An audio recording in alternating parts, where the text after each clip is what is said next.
This is Warring with Jesus. My name is Heather Coleman. I created Warring with Jesus because if you're like me and you're in a wheelchair, we laugh with Jesus, we talk with Jesus, we cry with Jesus, and we roll with Jesus.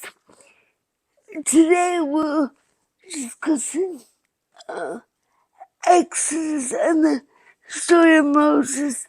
Most people know at least some of the story of Moses and the burning bush. Moses was born to a Hebrew woman, but at that a Jewish woman. But at that time, the king was jealous of all baby boys that were born because they could threaten his throne. So Moses' biological mother put him in a basket and put him in a river and sent him by river to Egypt, where he was raised by the Egyptians. When Moses grew up, the Jewish people, also known as the Israelites, were being held captive by the Egyptians. And so when Moses was about 40 years old, he saw an angel. And we're starting with Exodus chapter 3. He saw an angel appear. An angel appeared to him with a flame of fire in the midst of a burning bush. As he looked, everything was burning, but nothing was being consumed. So, of course, Moses stopped and was like, why isn't the bush burning? Because if it has flames and fire all around it, why isn't the bush burning? And then the voice of God said, Moses, Moses. And Moses said, here I am, God. And then God said, do not come near. Take off your sandals. Take your sandals off your feet. For this place you're standing on is holy ground, which is why I don't have any shoes or socks on this particular episode. Yeah. So at that point, God said, hey, I need you to rescue my people from the Egyptian captivity because they're being mistreated. They're being forced to do labor and build houses with not enough bricks and not enough supplies. So he said, Moses, you will go and rescue your people from the Egyptians. And Moses said, no, I don't want to. No, I don't want to. Please send someone else. Please send someone who is more eloquent than I am.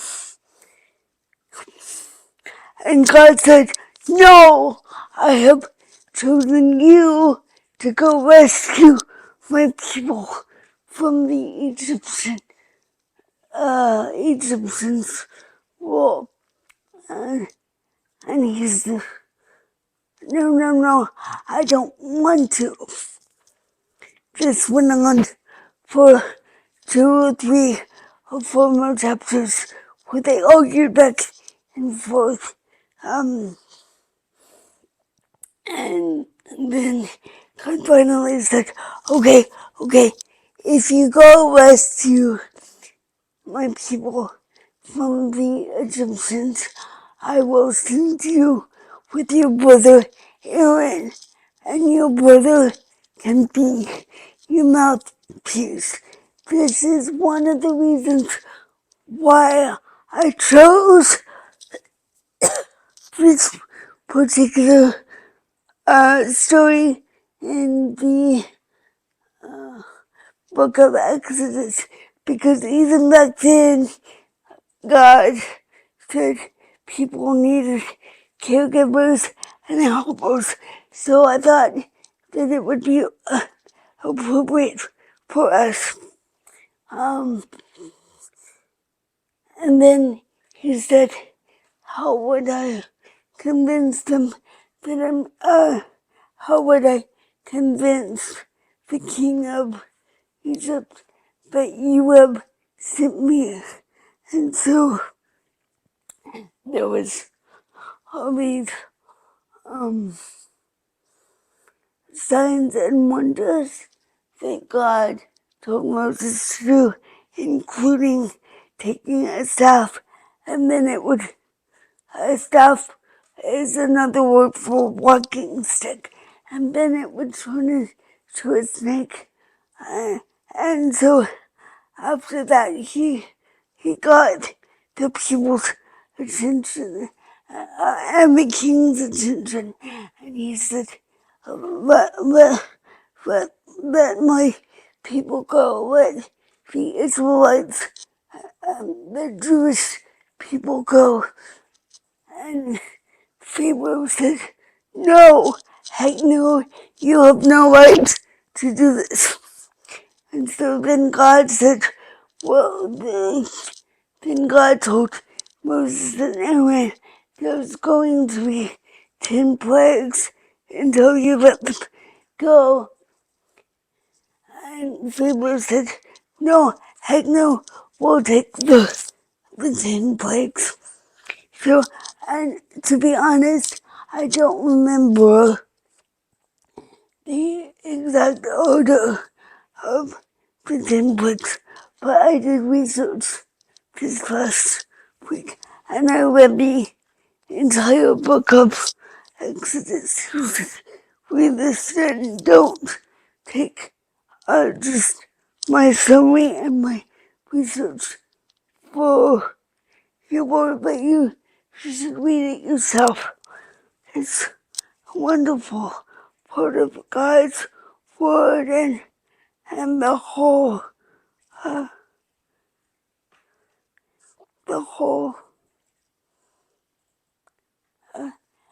it's a great connection from the Old Testament to the New Testament, and you'll see why in just a little bit.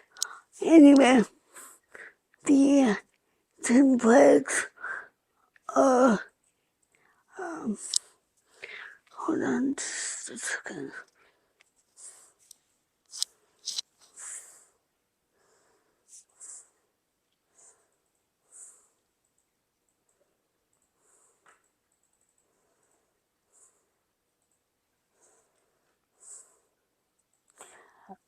When Pharaoh said, no, I will not let the people go, he said, Moses said, all right.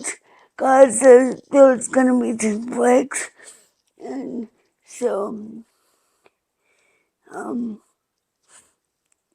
the first one he started with turning water into blood, but that still wasn't scary enough to scare Pharaoh into releasing the Israelites, the Jewish people, back to Moses. So then, after Moses said, heck no, I'm not going to let them go, then the second plague was frogs. They sent a bunch of frogs, which still wasn't scary enough. And Pharaoh and Pharaoh's people said, no, we're not scared of a whole bunch of little frogs. Why would we let these people go? They're mine. And then God got angry once again and sent insects that fell from the sky. Some people say locusts, but in modern terms it would be more like natural lights that fell from the sky. Then there was a stampede of wild animals. Yeah, wild animals. And they still said, no, we will not let your people go. We still want to hold your people and let your people be our slaves. And then after that, it became more personal. Instead of creatures falling from the skies, the Egyptians had boils on their skin and all kinds of skin disease. And still they said, no, we don't want the Egyptians to go anywhere. We're not letting them go free. And then the seventh one was thunderstorms and hell, much like that we have in South Texas in the middle of April, which is one of the reasons why I didn't make it to the studio today, because I fell asleep listening to the rain. So that was my fault. The eighth plague was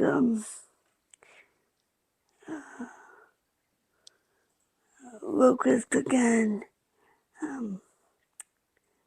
The ninth plague was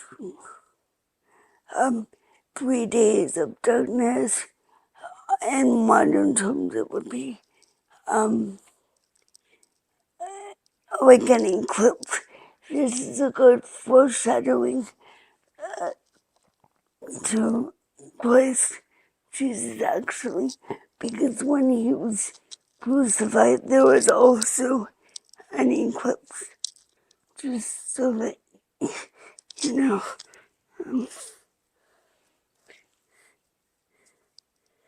And after that, when it still didn't work, God went after all of the Egypt's families, because Pharaoh and Pharaoh's people did not let the Israelites go, did not let the Jewish people go.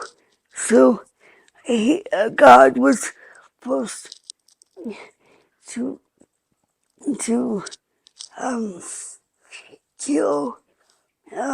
or allow the firstborn of the Egyptians, just like King Pharaoh was gonna do at the beginning of Exodus, except he was gonna do it to the Hebrew boys.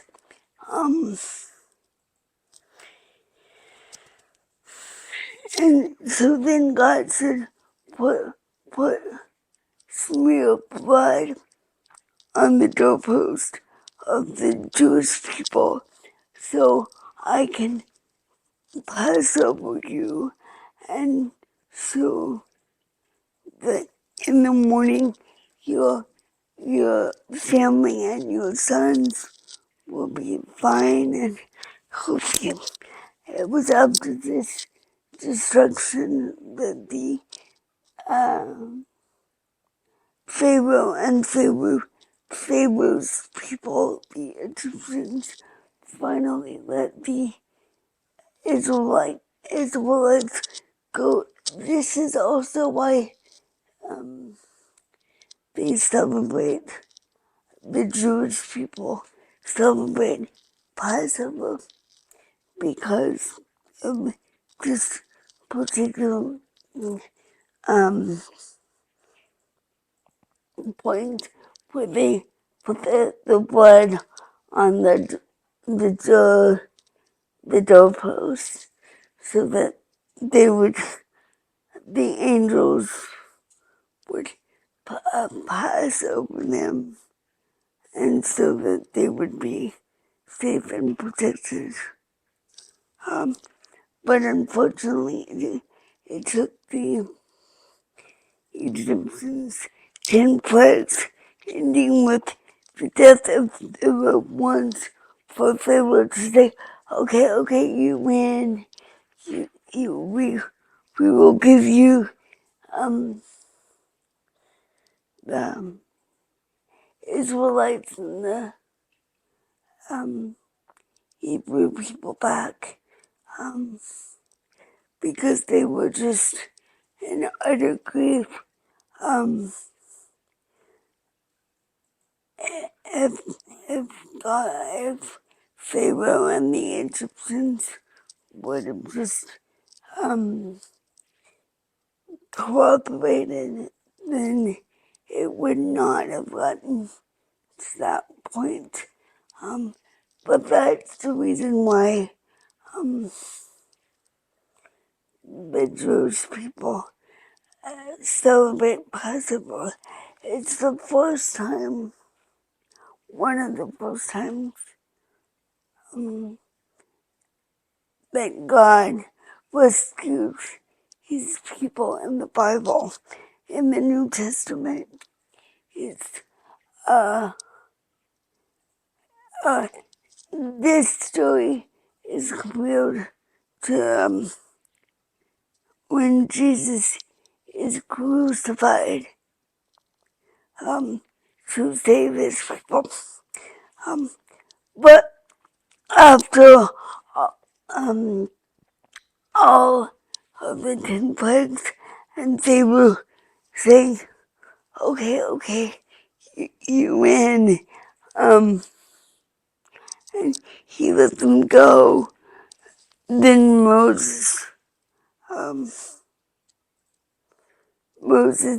used his staff to part the Red Sea, and all of the bad guys, in, to use language like my 5-year-old would use, all of the bad guys and all of the Egyptians and everybody who didn't follow God was sucked into the sea and drowned.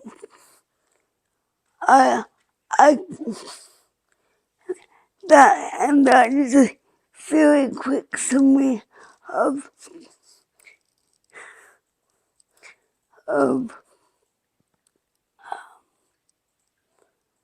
the story of Moses and the purpose of Moses.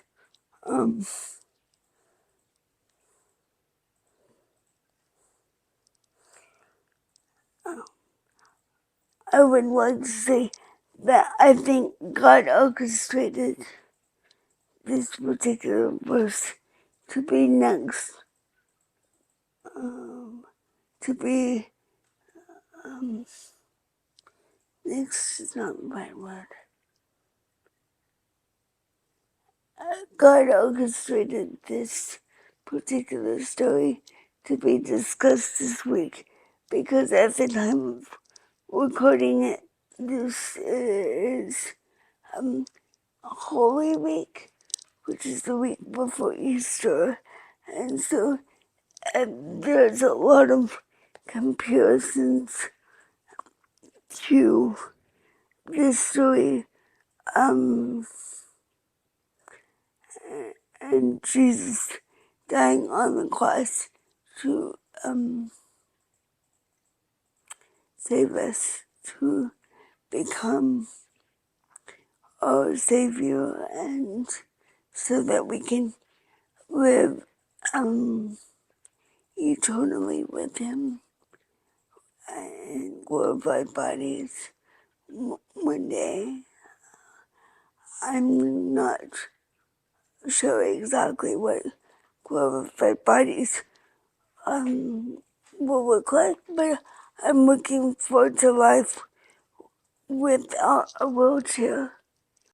Today we covered the birth of Moses all the way to the part where I really hope that you go back and read these chapters.